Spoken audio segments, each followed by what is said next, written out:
Jumpa lagi di channel Skysun Solution. Pada video ini kita akan mempelajari mengenai cara membuat drop-down di HTML5.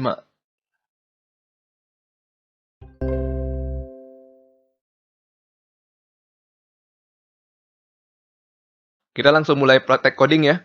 Saya telah membuat file baru dengan nama dropdown.html. Pertama kita tambahkan dahulu kode boilerplate. Kita beri judul belajar form.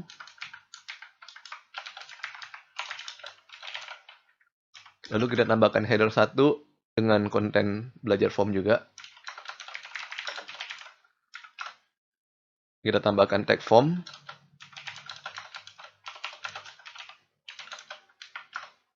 Di dalam tag form kita tambahkan label dengan konten warna favorit.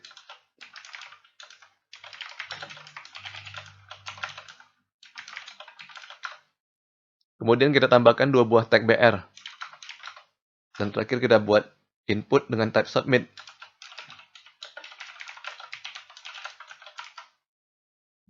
Pertama kita akan mempelajari mengenai cara membuat drop-down.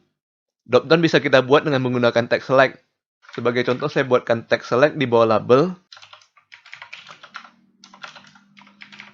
Tag select mesti ada tag penutupnya ya. Kita coba lihat hasilnya di browser. Kita sudah memiliki sebuah drop-down, namun belum ada isi. Untuk menambahkan isinya, kita bisa menggunakan tag option untuk setiap pilihan yang akan tersedia di dalam drop-down. Sebagai contoh, saya tambahkan option merah.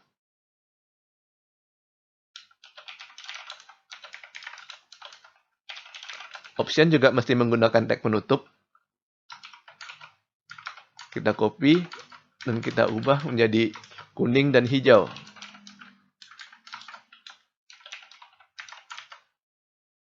Kita lihat hasilnya di browser. Sekarang bisa saya klik drop-down-nya dan akan keluar pilihan merah, kuning, hijau. Sesuai dengan option yang telah kita buat. Namun kalau kita tekan tombol submit, masih belum ada nilai yang dikirim ke server ya. Karena kita belum menambahkan attribute name pada tag select.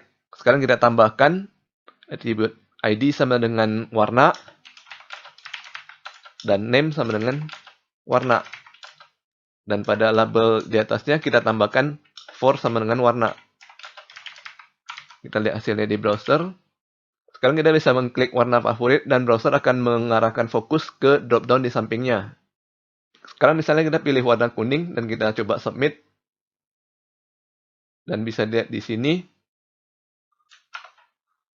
Browser akan mengirimkan warna sama dengan kuning ke server. Jadi nilai yang dikirimkan ke server akan sama persis dengan konten yang berada di dalam tag option tersebut. Ada kalanya kita ingin mengatur agar nilai yang dikirim ke server berbeda dari nilai konten tag option.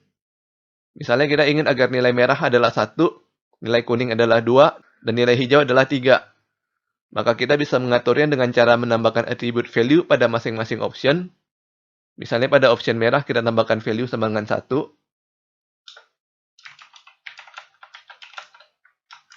Dan kita tambahkan juga value ini ke kuning dan hijau.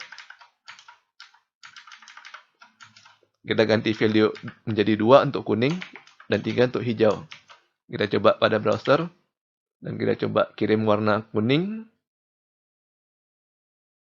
Dan bisa dilihat di sini bahwa browser akan mengirimkan warna sama dengan 2 ke server.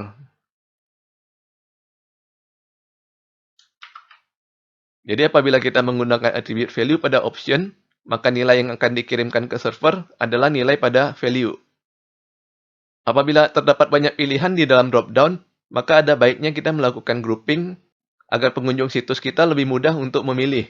Sebagai contoh, kita akan menanyakan pengunjung menu apakah yang menjadi favoritnya dengan pilihan nasi goreng, kue tiaw goreng, bihun goreng, jus jeruk, teh manis, dan air mineral.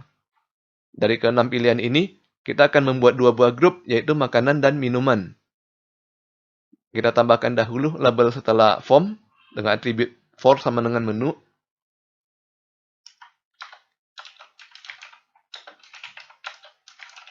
Kontennya menu favorit.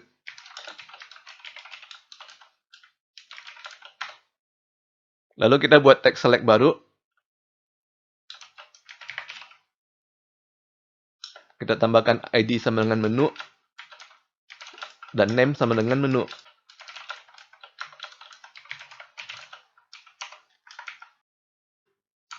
Kita tambahkan option.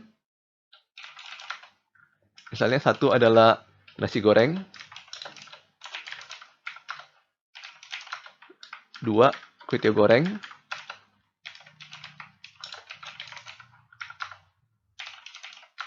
3 bihun goreng,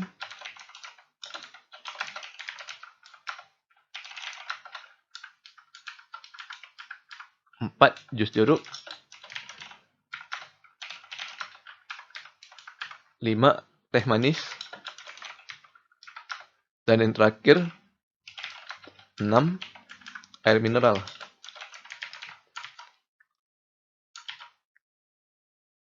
Kita tambahkan dahulu 2 BR supaya lebih rapi. Sekarang kita sudah memiliki drop down menu favorit dengan 6 buah pilihan menu.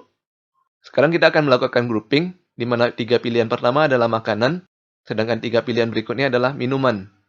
Caranya adalah dengan menggunakan tag op group, singkatan dari option group.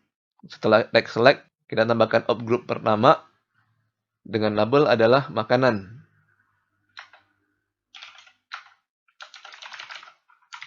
Lalu kita pindahkan 3 option pertama ke dalam grup makanan. Kita buat op group kedua dengan label minuman.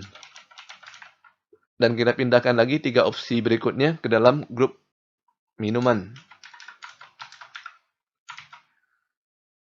Kita lihat hasilnya pada browser. Apabila drop-down yang kita klik, maka sudah ada grup. 3 pilihan pertama adalah makanan, sedangkan 3 pilihan kedua adalah minuman.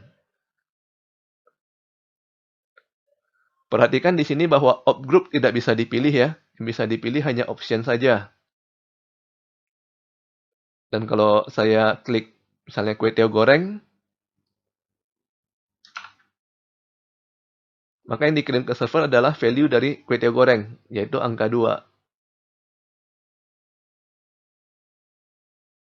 Kita review kembali apa yang telah kita pelajari pada video ini. Untuk membuat drop-down, kita menggunakan tag select. Di dalam tag select, kita tambahkan tag option untuk setiap pilihan di dalam drop-down.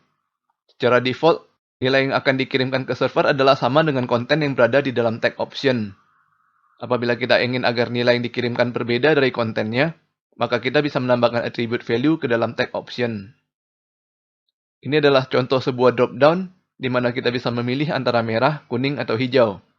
Setiap option sudah dilengkapi dengan attribute value, sehingga nilai yang dikirimkan ke server adalah value-nya. Misalnya kita memilih kuning, maka nilai yang dikirimkan adalah 2. Apabila kita hendak melakukan grouping pada drop-down, maka kita bisa menggunakan tag op group. Kita bisa menambahkan attribute label pada tag op group untuk menuliskan judulnya. Lalu, untuk setiap pilihan yang tersedia dalam grup, kita gunakan tag option. Ini adalah contoh drop-down yang menggunakan grup. Jadi isi dari drop-down ini dibagi menjadi 2 grup, yaitu makanan dan minuman. Kita bisa lihat kode HTML-nya di sebelah kanan. Setelah tag select, kita menggunakan tag op group pertama dengan label makanan. Setelah itu barulah kita ikuti dengan 3 buah option, nasi goreng, kue tiaw goreng, dan bihun goreng. Dan kemudian kita membuka op group baru dengan label minuman. Dan di dalamnya kita tambahkan 3 buah option. Jadi ada sedikit perbedaan dengan drop-down sebelumnya ya. Pada drop-down sebelumnya kita menggunakan tag select, setelah itu langsung menggunakan tag option. Sedangkan kalau kita mau melakukan grouping, maka pertama kita menggunakan tag select, setelah itu menggunakan tag op group terlebih dahulu, barulah diikuti dengan tag option. Oke, sampai di sini dulu video kita kali ini. Bagi yang ingin mendapatkan source code atau slide dari video ini, bisa melihat link pada deskripsi video. Jangan lupa subscribe ke channel Skysun Solution untuk mendapatkan informasi terbaru dari kami. Sampai bertemu lagi di video berikutnya.